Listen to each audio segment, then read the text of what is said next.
Hey, okay, so in the last video we just did some division, but maybe you're wondering like how did I know 3 goes into how many times 3 goes into 21? It's 7. And the way I learned back when I was in primary school was a thing called times tables. Now I think you probably have these fancy games online you can help with your times tables, but let's just go to the internet and I guess you just Google or search in the times tables.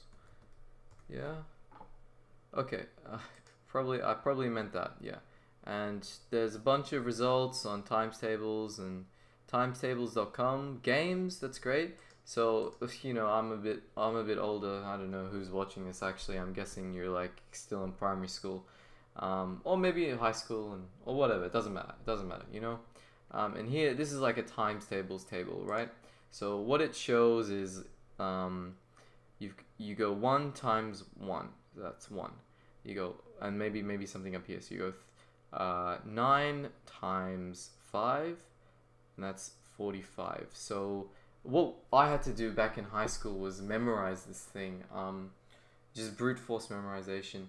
But I think use a technique called spaced repetition to brute force memorize something like this.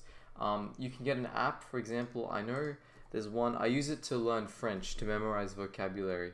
Um, Anki is great. So you just put in your times tables, or maybe someone already made a times tables thing for you. So you just download it and you just practice your times tables using this. Okay, so learn your times tables. Anyway, I'll see you in the next video.